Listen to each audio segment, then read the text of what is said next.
तब बुराई भी कहा जानबूझ के छिकला से। सर बाकी हम जानबूझ के नहीं के छिक लिया सर। हाँ बिल्कुल ठीक वैसे ही जैसे वो वॉचमैन भी जानबूझ के नहीं के छिकले रहल, बाकी वही के छीक में ही केस के राज छिपल रहल। का कहे चाहता रहा तू? बता बताई। दया याद कर तू लैब में का कहले रहा?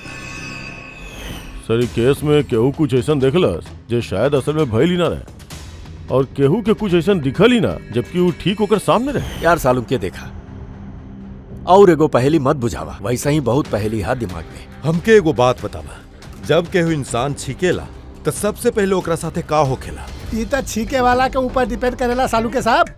ई त इतना जोर से छीक रहल हम हवा में उड़ जाई। सालू के जब भी कोनो आदमी छीकेला तो पहले ओकर आंख बंद हो जाले। एग्जैक्टली और यही में छिपल है तहारी बात के राज कि वॉचमैन के वो आदमी जात काहे न दिखलस? काहे कि वो छीकत रहे।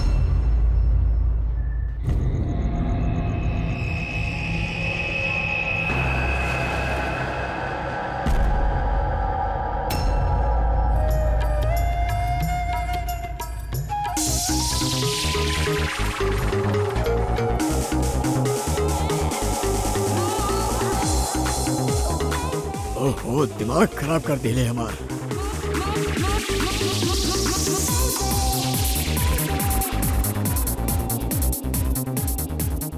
आजकल के बच्चा लोग कौनो तमीज नहीं खे, केहू के लिहाज नहीं खे। ये कोनो वक्त हका इतना तेज म्यूजिक बजावे के। अभी हम पुलिस के फोन करा था। हर रोज पार्टी, हर रोज पार्टी, हर रोज पार्टी। अब हम देखा था नहीं।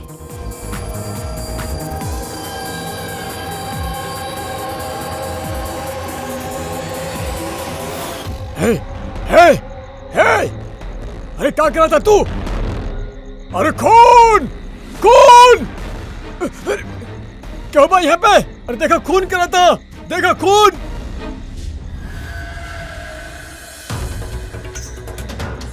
हेलो सीआईडी, हम सुदनवन सोसाइटी से केशव बोल रहल बानी।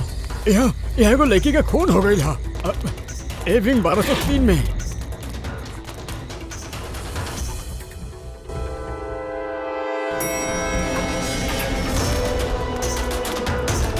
बाकी अंकल आप इतना रात तक जागत काहे रहले? तो सोच रहनी, बाकी इतना तेज आवाज की वजह से हमारी नींद खुल गई। हम देखे के कोशिश करने की पार्टी कहाँ चल रहा था, तब तक हमें खून होकर देख लेनी। इली आ गई 1203। दीपक केहू जाने ला दीपक के? नेहा, नेहा जी आप? अरे क्या फर्क पड़ेला केहू जाने ला या नहीं के? शायद खून अभी भी अंदर होके। दरवाजा खोला, दरवाजा खोला। तू भाग नहीं के सकत। दरवाजा खोला। अंकल अंदर से कोनो आवाज नहीं के आवत। कहीं खूनी खून करके भागता नहीं के गई? अरे अंकल, नेहा जी का भाई? अच्छा भैल तू आ गईला। तू तो यही फ्लैट के नीचे रहेला ना, तेरा पता हो कि मिस्टर दीपक के बारे? हम ही फ्लैट में हमेशा ताला लागल देखले बानी। बाकी भाई कहा? केशव अंकल केहू के मर्डर होकर देख ले बानी। मर्डर? हाँ। अरे तू लोग बात ही करते रह भाई, या कुछ करवा भी हो सकेला कि लड़की अभी भी जिंदा हो। अंकल अंकल अंकल हम सेक्रेटरी के बोल के डुप्लीकेट चाबी मंगवाता नहीं। इतना वक्त नहीं है हमने के पास। केहू के मौत और जिंदगी के सवाल है। दरवाजा तोड़ दो।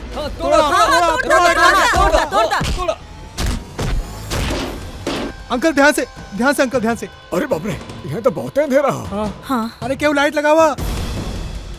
यू नो लगता है पावर नहीं है। सब लोग अपना अपना मोबाइल फोन के टॉर्च ऑन करा। हाँ हाँ लाइट्स ऑन कर ला प्लीज। अरे यहाँ तो कुछ भी नहीं है। हम वही कह रहा बानी अंकल, आप कहले रहने कि एजा पे खून होकर देखले रहनी आप। अरे ऐसे कैसे हो सकेला? हम अपन आँख से देखले बनी लड़की के खून होकर। अच्छा हाँ ठीक है। युग वो काम करा, 2-3 लोगों के ला और पूरा घर में अच्छा से छानबीन करा।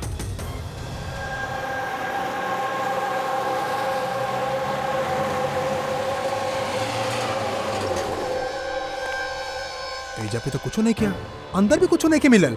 ऐसे कैसे हो सकेला? हटी हटी। सेक्रेटरी साहब आ गए ले। क्या हो रहा? ऐसे कैसे केहू के घर में घुस गए आप लोग? मैलन जी अच्छा भइल आप आ गए नहीं, हम आपके ही कॉल करे वाला रहनी। ई घर के डुप्लीकेट चाबी खातिर केशव अंकल एजा केहू के मर्डर होकर देखले बाड़े। मर्डर? केकर मर्डर? कोनो लड़की के? हम सीआईडी के भी बुला ले बानी। ये सब का बा? ये खून यहाँ पे भइल रहे? जी। तो इतना सारा लोग अंदर का कर रहल बड़े? जहाँ तानी कि आप लोग का के लिए बानी? क्राइम सीन है, सबूत मिट सकेला। चलिए सब लोग बाहर चलिए, जैसे कोनो भी चीज के हाथ मत लगाई। चली।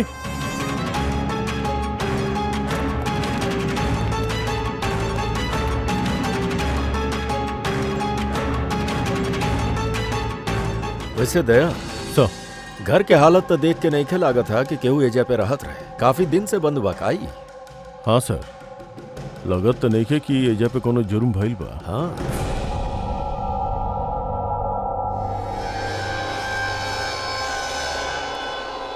केशव जी, जी ई दीपक ई मालिक बा का ई फ्लैट के? जी कहाँ बा ऊ? सर हम यही बिल्डिंग में रहनी, हम आज तक कभी इनके देखनी ना, काहे कि फ्लैट हमेशा बंद ही रहेला। ठीक बा।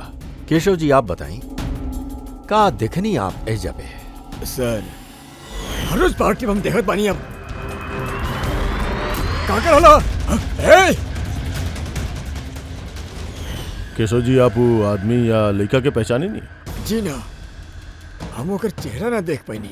और का याद बा आपके केशव जी? हमार मतलब बा आपके याद होखी कि लड़की का पहनले रही, खूनी का पहनले रहे। सर, जहाँ तक हमके याद आ के लेकिन गला में लाल कलर के कुछ चमकीला सा पहन ले रहे, रेड कलर के ड्रेस रहे। गला में लाल कलर के कुछ चमकीला हाँ स्कार्फ तो ना रहे? जी, हमके तो उतना आइडिया नहीं किया, बाकी वो चमकीला सा ही रहे और गोल्ड जैसन चमकत रहे। और वो खूनी वो का पहनले रहे? ओ ब्लैक या डार्क कलर के कोनो कपड़ा। और का देखला? हमार मतलब बा कि कुछ याद आ रहा बा आपके? सर, जितना हमके याद आ रहा कि घर में एगो पेंटिंग या पोस्टर नुमा रहे, शेर के मुंह रहे, कुलल। हाँ ना था किशोर जी, ऐजा पे तो ऐसन पोस्टर या पेंटिंग कुछ दिख तो नहीं खे रहा, या फिर रहे सर, ना? हम जो देखले रहनी वही आपके बताइनी। कोनो बात नहीं है। फ्रेडी, देखा तनी अच्छा तरह से देखा, कहीं ब्लड के ट्रेसेस मिले लगा, खून के छींटा वगैरह? यस सर। केशव जी, आप रहे ले कहाँ पे? हमार मतलब बा आपके घर कहाँ पे बा? हमार ओ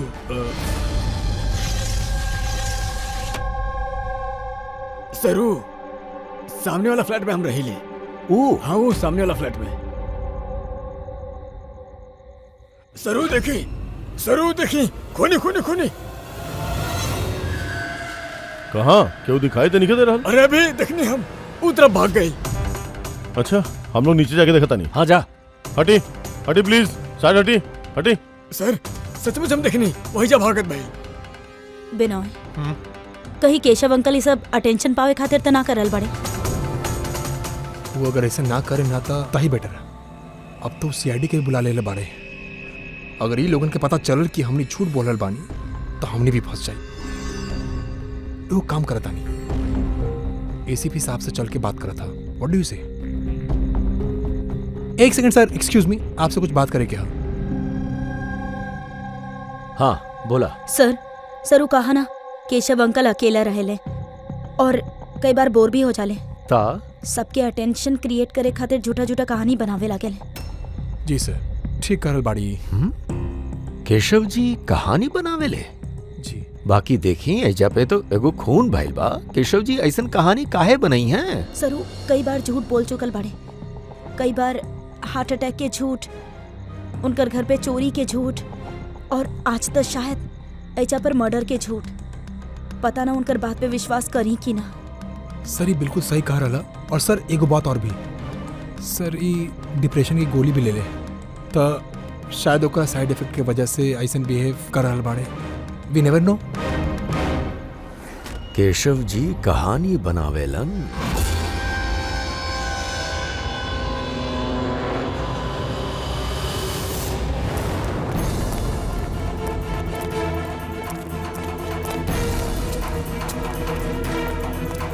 सर एजा तो दूर रास्ता बा, एजा गली होगी कि ओइजा गली होगी? पंकज वो काम करे, तू एजा देखा, हम ओजा देखता नहीं।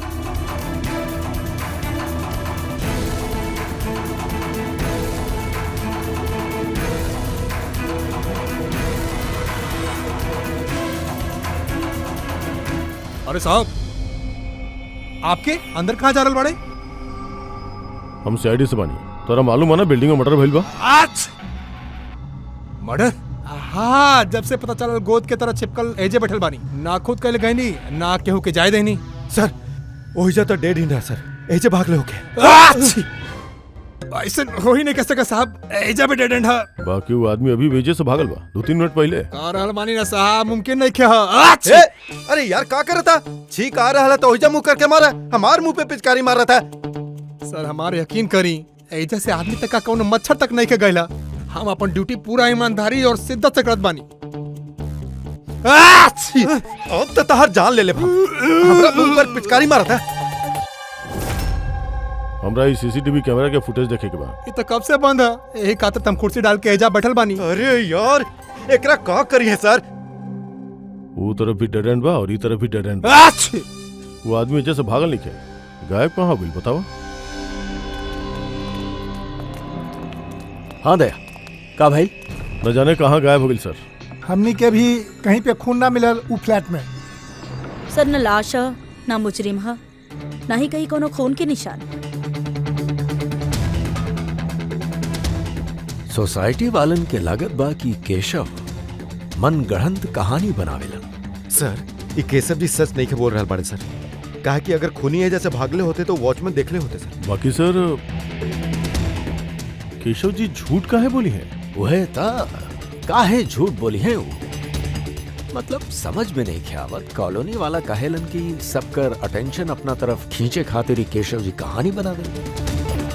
समझ में नहीं ख्यावत विश्वास राखी भी इनकरा कहानी पे या नहीं खे।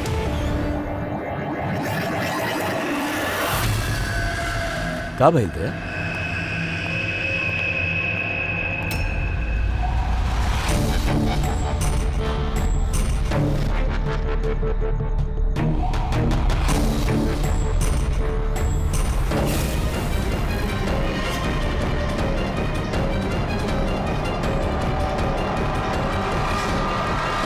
सर इहो स्कार्फा जौन लड़की पहनले रहे।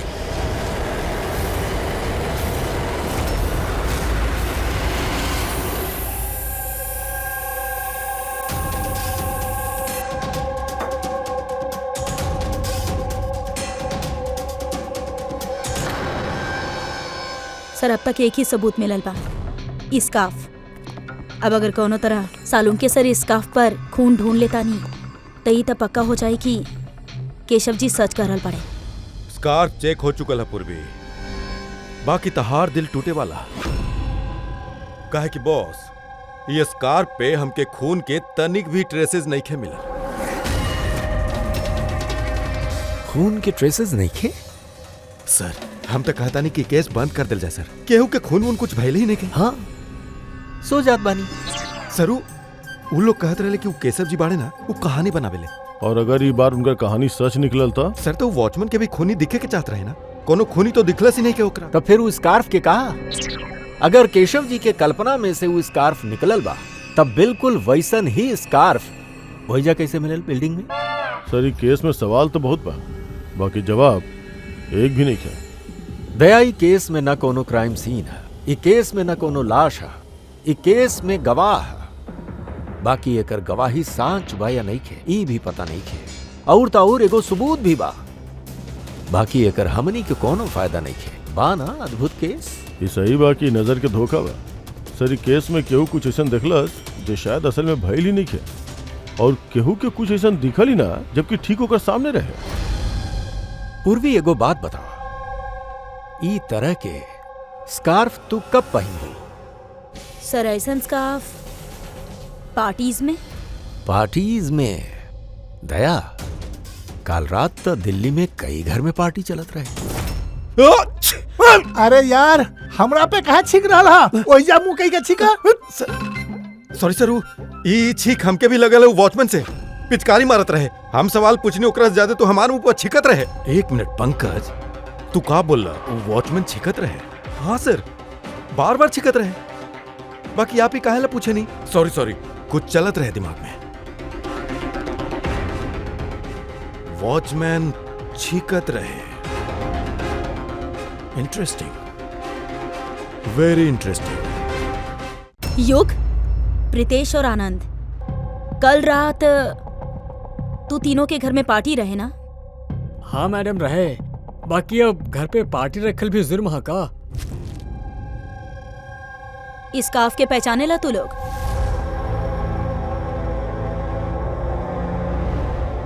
हाँ मैडम, ईता रोनिता के स्कार्फ है। हाँ, कल रात वो यह इसका पहले रखे रहा। आप दोनों रोनिता के जाने ले?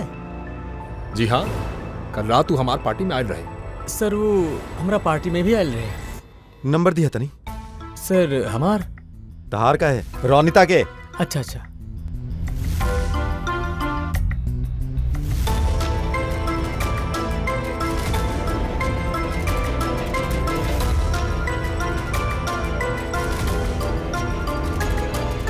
नंबर तो बंद आ रहा है। दूसरा नंबर है?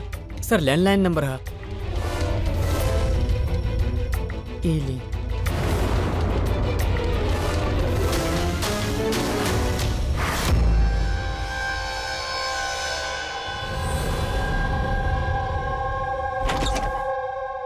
हाँ पूर्वी, सर का बतैलन ई लोग?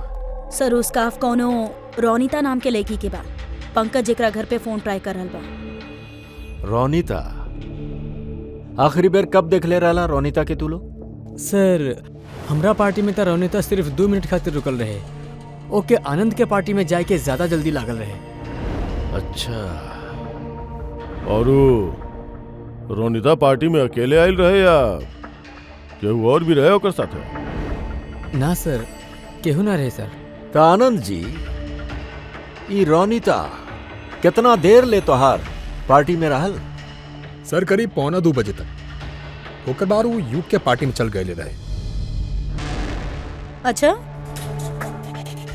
तो रोनिता युग के पार्टी में भी गए रहे। का बात बा युग, इतना देर से चुपचाप बैठल बड़ा? बतावे के इरादा नहीं है कि छुपावे की कोशिश करल बड़ा? देखिए ऊना। हाँ हाँ? ऊना ना का अचानक हकलाए काहे लगला? हैं? काहे? हकला ई खातिर लगलन दया, काहे कि जे फ्लैट में खून भइलू फ्लैट के बिल्कुल नीचे वाला फ्लैट में रहेला युग।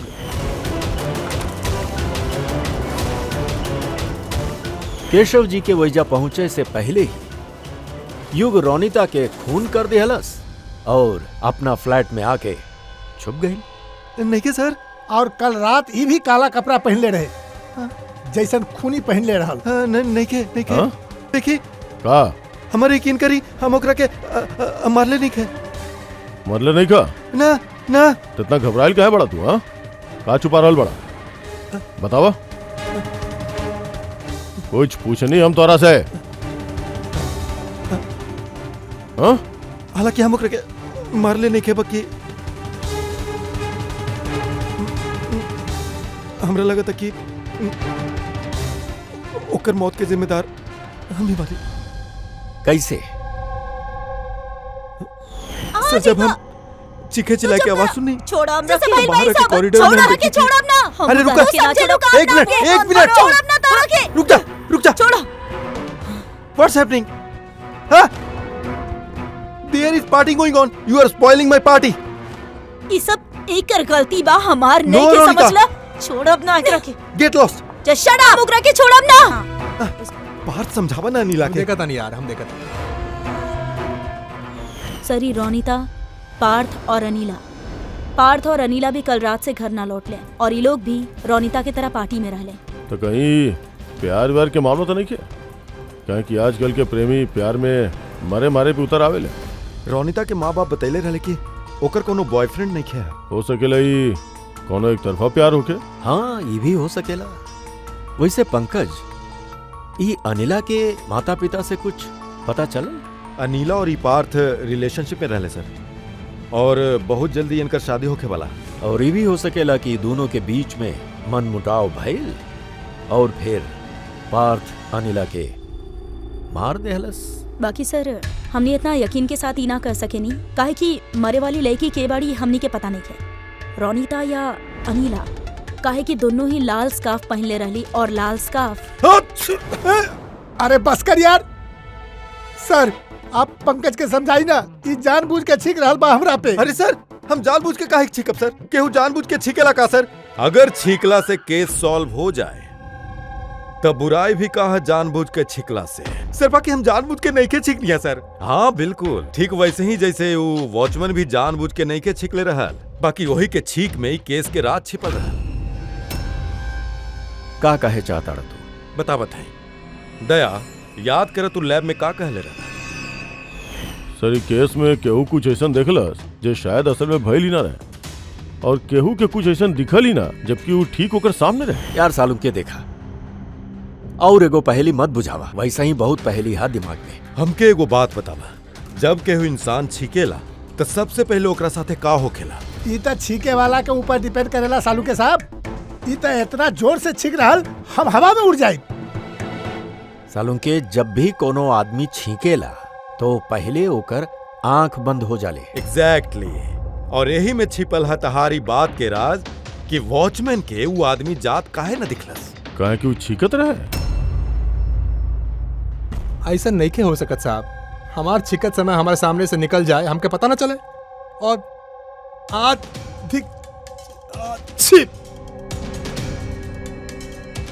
और छिकत समय ना हमारा आँख खुलल रहे। ई कहाँ चल गए? हम यहाँ बानी।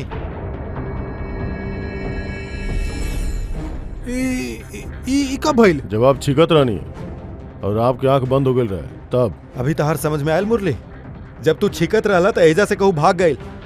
मतलब हमार वजह से मुजरिम भाग गई। सॉरी सर। समझ में नहीं आ रहा कि खूनी यहाँ ई तरफ का करे आयल रहे। वही तो सर हम आपके बता रहल बानी, ओजा तब अब बहुत बड़ा दीवार है, ओजा केहू कैसे जा सकेला?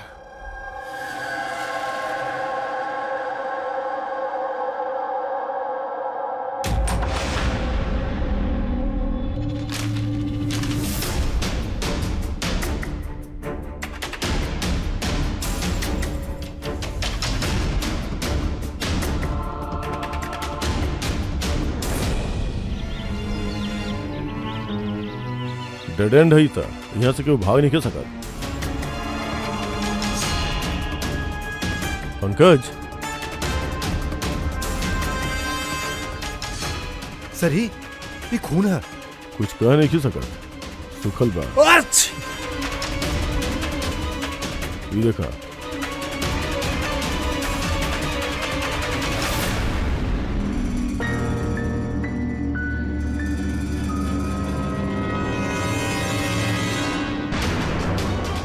पता तो चले खून के करबा, अनिला के या रोनिता के।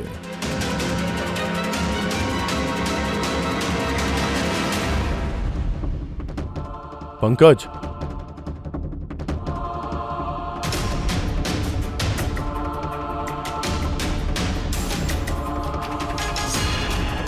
जिंदाबाद।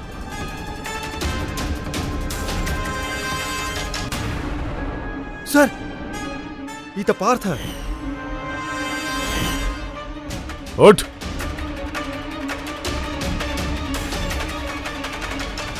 आप लोग? हम लोग सीआईडी से बानी। अनिला और रोनिता कहाँ बिया? हमको नहीं के पता सर। वो दोनों कल रात से गायब बाड़े। सर हमको नहीं के पता, ये दोनों कहाँ? उन्हीं के साथ रहला ना तू पार्टी में? का झगड़ा होता रहे दोनों के बीच? झगड़ा?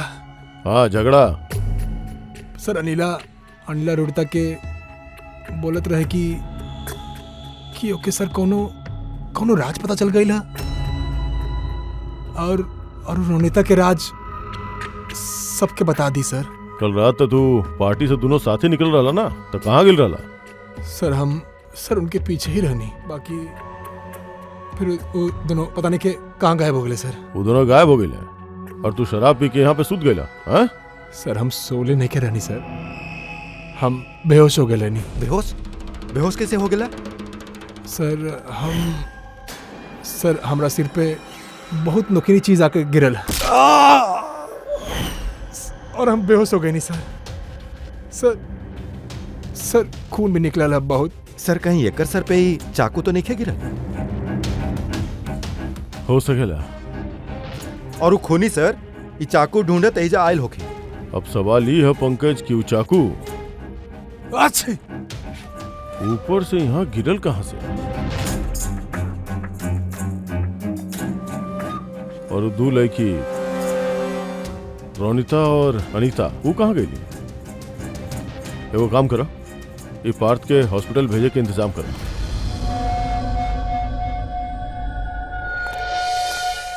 सर हाँ पूर्वी, सर बिल्डिंग के वॉचमैन बतावत रहे कि कल रात से लेके अब तक ना ही कोनो गाड़ी अंदर से बाहर आयल बा और ना ही कोनो गाड़ी बाहर से अंदर गइल बा।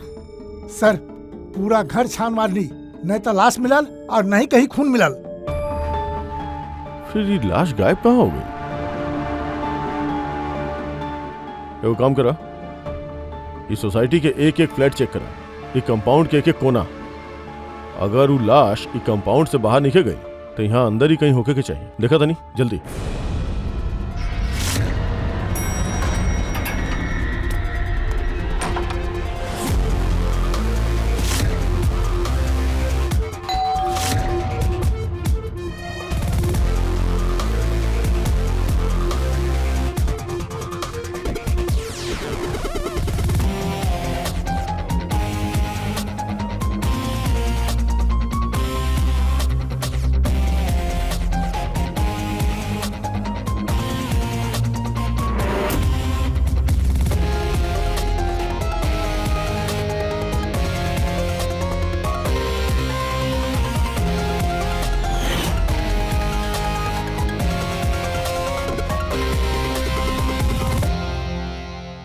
ई कैसे हो सकेला?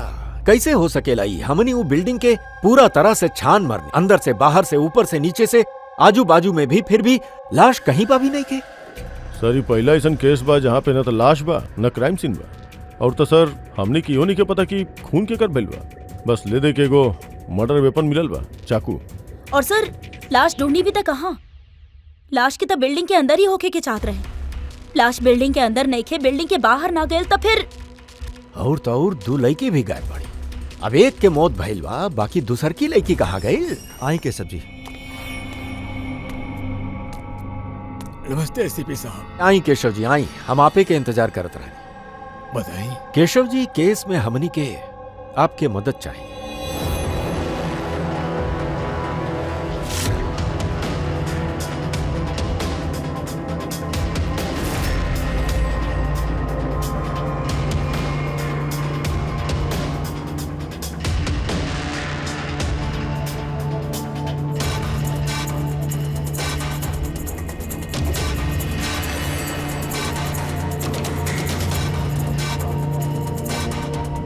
बस इतना ही याद बा हमके।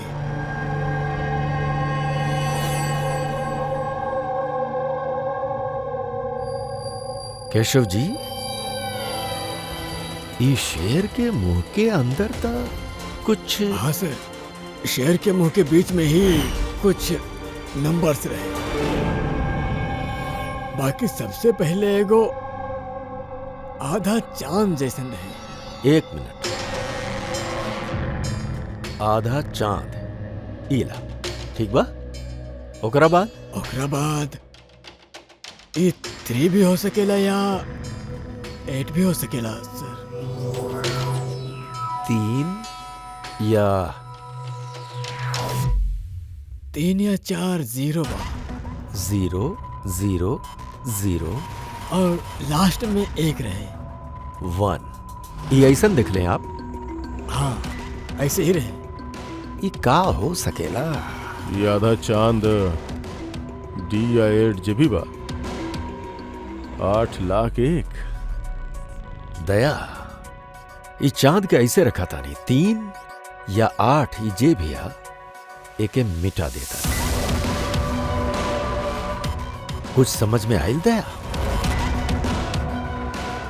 पंकज मिरर लेके आवा था सर। हाँ, अभी आईना के यज्ञ लगा ई साइड में।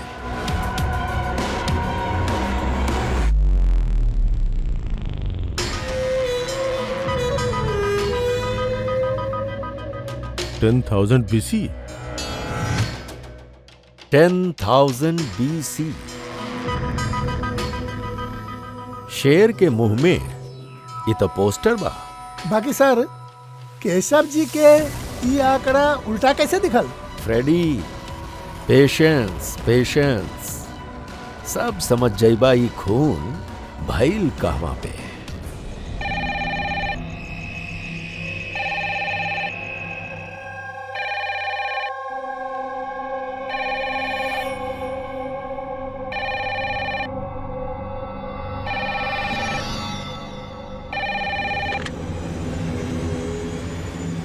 हेलो, अरे क्या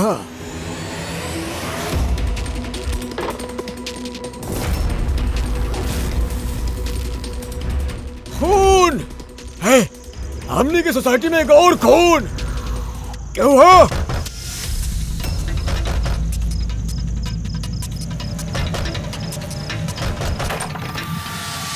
का भाई? हम तंग हो गए नहीं एसपी साहब, खून, एक और लड़की का खून हो गई। अरे कहवा पा?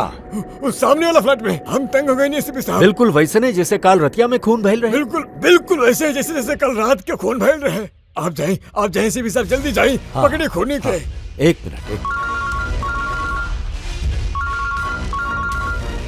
लाइट्स ऑन करें। कहा?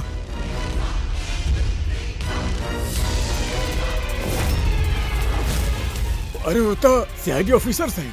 केशव जी, ई बा छोट सा नाटक। नाटक? जी हाँ, नाटक। ई पता लगावे खातिर कि खून कहाँ पे भइल रहे। हम आपके बताइए ना कि हम अभी अभी देखनी बिल्कुल ओहे फ्लैट में। केशव जी, एगो बात कही, जे खून भइल बा वो खून इस सामने वाला फ्लैट में नहीं खे भइल, बल्कि खून भइल बा आपके बिल्कुल बगल वाला फ्लैट में। बगल वाला फ्लैट में का हो रहा है? हम कैसे देख सकेंगे? वह तो हम कह रहल बानी कि आप जे देखले बानी वो होखत खून के रिफ्लेक्शन रहे, वो फ्लैट के कांच में रिफ्लेक्शन रहे, प्रतिबिंब रहे। वो बाकी ऐसे भी साहब, बगल वाला फ्लैट तो बिल्कुल खाली है। पता बा, बाकी केहू तो घुसल रहे, केहू तो घुसल बा वो फ्लैट में, और वह वो जुर्म के अंजाम देहले बड़े। सर, मन्नी के खून एजा पे ही भइल रहे। बाकी हम जे पोस्टर देख ले वो शेर वाला, वो तो यहाँ पे कहीं नजर नहीं क्या रहा। केशव जी, पोस्टर रहे, यह घर में पोस्टर रहे शेर वाला। ई देखी, एजाऊ रहे, ई चौखट दिख रहा बा ना, ई पै चौखट वाला। हाँ जी। पोस्टर एजे पे रहे, शायद खूनी वो पोस्टर के निकाल के ले गई होके। सर, हाँ ये देखिए खून के निशान। हाँ, खूनी निशान के साफ करके कोशिश कैले बा, बाकी दाग रह गए। केशव जी, मालिक के बाई फ्लैट के? सर, नाम तो सुन ले है, अशोक करके। हाँ। ओ ऑस्ट्रेलिया में रहले, साल में 1-2 बार आवेले, और चाबी भी केहू के नहीं देले। अच्छा सर, खून के अलावा और कोनो निशान नहीं खे। खूनी अच्छा से ई बात के ख्याल रख ले बा ताकि हमने खातिर कहीं कोनो सुराग ना छूट जाए। सर, फ्लैट के अंदर के सफाई तो कैले बाबू, फ्लैट के बाहर के सफाई तो ना कैले होकी। हाँ, वो खूनी फ्लैट में 2-3 बार आयल होकी। एक बार खून करे खातिर, एक बार लाश के ठिकाने लगावे खातिर, और एक बार साफ सफाई खातिर। तो आज जात वक्त सर हो सकेला बाहर कोनो सुराग छोड़ देले होके। हाँ, वह तो ये डोर मैट में।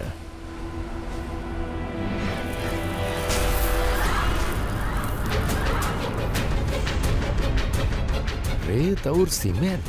सर, बिल्डिंग में तो कंस्ट्रक्शन के काम नहीं चल रहा, फिर रेत और सीमेंट ऐसा कैसे? सीमेंट और रेत तो हम सर बिल्डिंग के छत पे देख ले रहनी। सरू शायद एजा पे। ये देखिए सर, फ्लैट के बाहर सीमेंट और रेत शायद यहाँ से आयल बा। मतलब खूनी एजा छत पे आयल रहे। काहे सर, ई टेरेस पे आवे के का जरूरत पड़ल? खूनी हवा खाए खातिर नहीं क्या आयल टेरेस पे? कोनो खास वजह होखी ना फ्रेडी? का हो सकेला?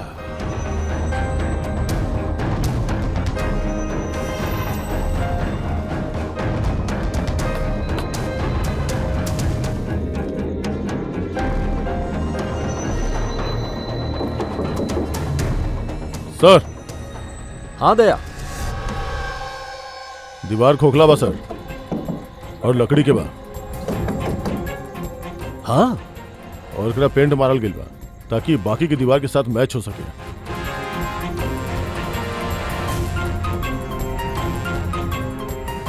सर हाँ ये देखिए, ये गैप लगातार दरवाजा बनल बा। बिल्कुल अलमारी जैसा।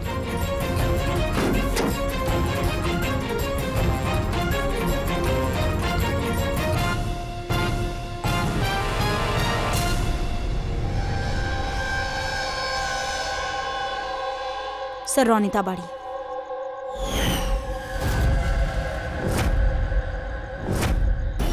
माय गॉड, मर चुकल बाड़ी सर। अगर ये रोनिता के लाश एजा पे बा तब फिर अनिला कहाँ गायब हो गई? कहीं ऐसा तो नहीं खे कि इस सब के पीछे अनिला? सर पार्टी में झगड़ा के बाद अनिला रोनिता के पीछे गए रहे। हम ओकरा के छोड़ब ना।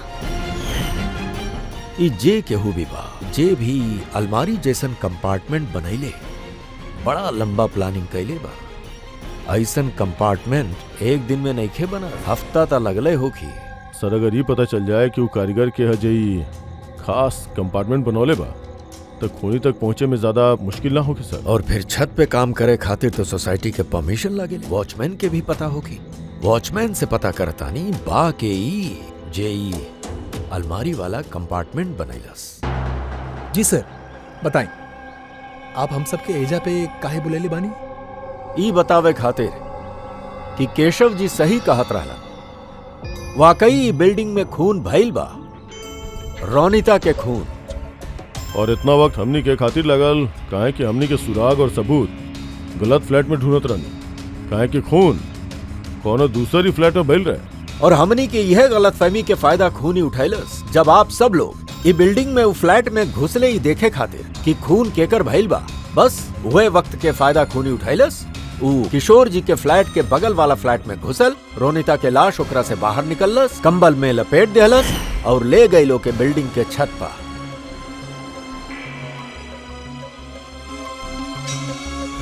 देखला, हम सही कहले रहनी।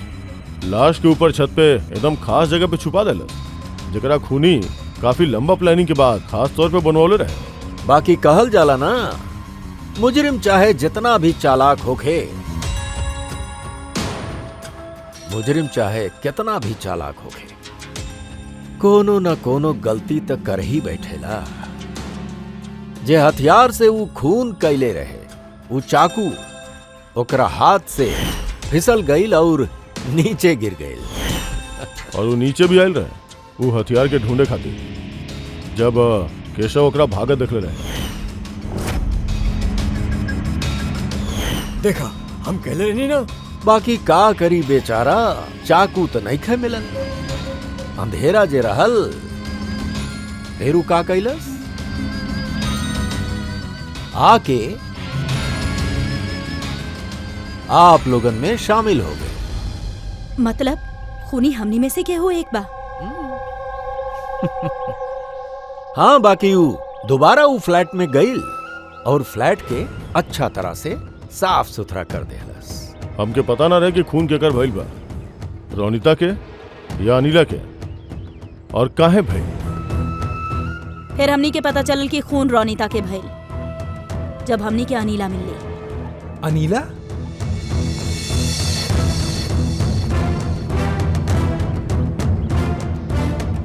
हाँ अनिला, पार्थ के शराब के बुरा लत से तंग आके ये अपन नानी के घर चल गई रहली। अनिला बतावा ही सबके, रोनिता के खून काहे भइल रहे। रोनिता एगो शादीशुदा आदमी से प्यार करत रहली और हम ओकरा वो आदमी के धमकी देत सुनले रहनी कि या तो वो रोनिका से शादी कर लेवे या रोनिता ओकर बीवी से सच बता दी।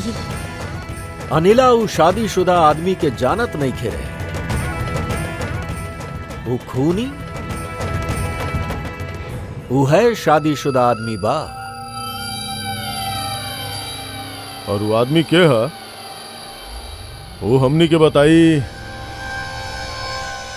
ये सर, रघु। हाँ रघु, अब आप सब लोग ही पूछब कि रघु के है। रघु कलाकार जय बिल्डिंग के छत पे उ खास जगह बनौलस जहाँ खूनी रोनिता के लाश के छिपा देलस। अब रघु हमनी के बताई कि केकरा के कहला पे ई ऊ कंपार्टमेंट बनैलस छत पे। बता जल्दी। बता नहीं सर।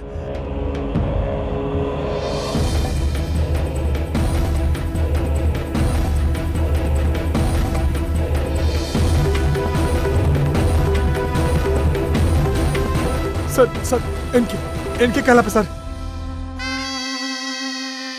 बिल्डिंग के सेक्रेटरी मिलन जी।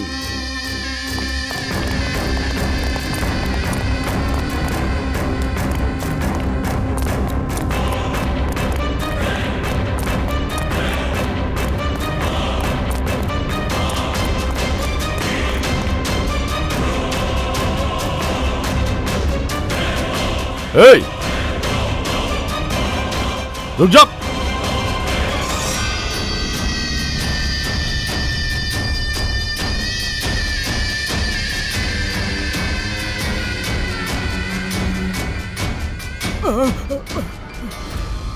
आगे आगे मत हमके छोड़ दा। तू लोग हमारी जिंदगी खराब कर दी ले, सबका सामने हमारे पोल खोल दी ले। अगर आज हमारी बीवी यहाँ पर राहत तो सबसे पहले वो हमरा के मार दे। तू जुर्म कैले बाड़ा और ओकर सजा तो भुगते के ही पड़ी, कड़ा से कड़ा सजा। आप लोग समझे की कोशिश काहे नहीं कर रहा। खून करल हमार मजबूरी रहे। वो लड़की रोनिता हमके ब्लैकमेल करत रहे, सबके सब कुछ हमरा बारे में बतावे वाली रहे। हम समाज में मुंह दिखावे के लायक नहीं रहती, ऐसे हमके ओके मारे के पड़ल। आज तू जाके अपन बीवी के सच्चाई बताएगा या फिर हम जाके ओकरा के सच्चाई बताई? देखा रोनिता, तू अच्छा तरीका से जानत रहलू कि हम शादीशुदा बानी। हम अपन बीवी से बहुत प्यार करेनी और हम ऐसे ना कर सकेनी। जा तू चाहे जे कर ला। मिलन, तू हमरा साथे खिलवाड़ कैले बाड़ा। 1 साल पूरा निकाल देला। तू झूठ बोल रहल बाड़ा। तू सब कुछ मिलन का तू ना जानत रहलू? हाँ, तू भी वही चाहत रहलू जे हम चाहत रहनी। रुका, हम तो और बीवी के आज सारा सच्चाई बता के रहा। तू ऐसे ना कर सकेलू। करब हम मिलन। अरे हम तोहरा से कहता नहीं कि तू केहू के कुछ भी ना बताइबू।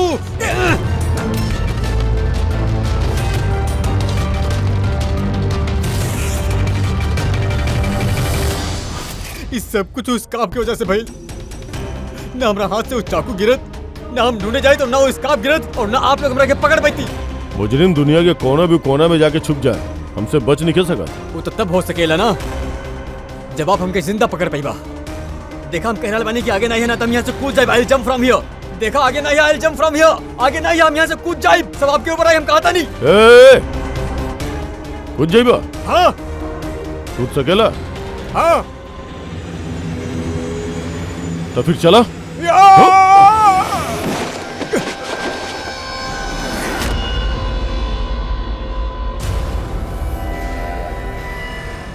आसमान से गिरल और